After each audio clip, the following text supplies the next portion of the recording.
Okay, so I wanted to send you a quick video, make sure you were thinking about this problem correctly. Um, Now, the problem has maximizations in it. Let me actually make a color. It's going to stand a little better on your. There we go. Yellow probably looks better. It has maximizations, so therefore, when you set up your variables, you have to have minus signs instead of plus signs, and you did everything perfect. Your setup is perfect. Everything looks great. Now, though, what we have to do is we have to pick our pivot point. And if you were to graph this, because it is just in two dimensions, right, x's and y's, if you were to graph these things, what you would see is you'd have some equations, your constraint equations. You have three of them in this problem, so let's just pretend one of them maybe looks something like this. Okay, and the shaded region is going to be somewhere not where you're starting, because remember, you always start at 0, 0 on your x and y axis. We're always starting at 0, 0. So we don't start choosing our point by looking for the largest negative in our objective equation, because we're not trying to maximize yet. I don't care if this is the best point to be at, or this is the best point, or this is the best point, or this is the best point, because they're not feasible answers anyway. So the very first thing we do is we start by saying, where am I going to walk to get myself to my feasible region? So this is where we just read our answers like normal. So we're going to read right now, if we're just going to say we're done with the problem, this would be x equals 0. Yeah, the yellow's not going to work. Let's go to red. I would be saying x equals 0 because there's lots of numbers in the column. It's not just one number and all zeros. So then there's another one, 0. The r has a solution. R would be read as 25 because it's 25 divided by 1. So that one's okay.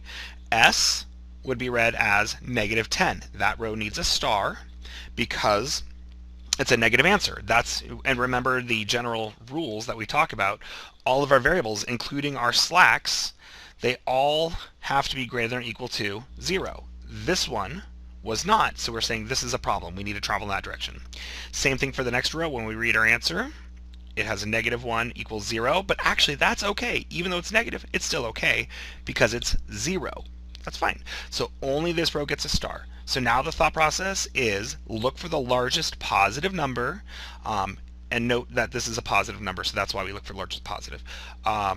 If this was a negative, I'd say multiply your whole row through by a negative, so that way this 10 would become positive. Anyway, so we're looking for the largest positive number in this row, which is 1. Now we check our pivots just like normal. So we're going to look through here and say which one has the smallest ratio. 25 divided by 1 is 20. I need some space. 25 divided by 1 is 25. 10 divided by 1 is 10. 0 divided by negative 1 is 0. There's our winner. That's the smallest ratio, non-negative. So we're going to pivot right there. I think that was your problem. So you pivot right there. Now you get zeros above and below. And that'll bring you to your next matrix, not this one because the pivot was different. And the logic is the same. You have to check for negative solutions. So I can show you that in here. So this is still 0. This has a value of 10, so that's okay. This has a value of 18, so that's okay. This row now has a value of negative 10, so we'd be starring this row. And now we look for the largest positive number, which is 2, so it means we're going to pivot in this column, and now we check our ratios.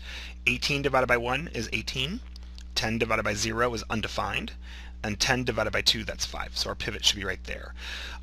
So you weren't using the correct the correct method. You are using the standard simplex, which says look for the largest number in the bottom row. No. We're on general simplex because we had the greater than or equal to's. So you have to do the whole starred rows, look for the largest positive, that thing. If you need review, watch the videos in Canvas from section 5.4, and I walk through this process and kind of teach it. Okay, best of luck.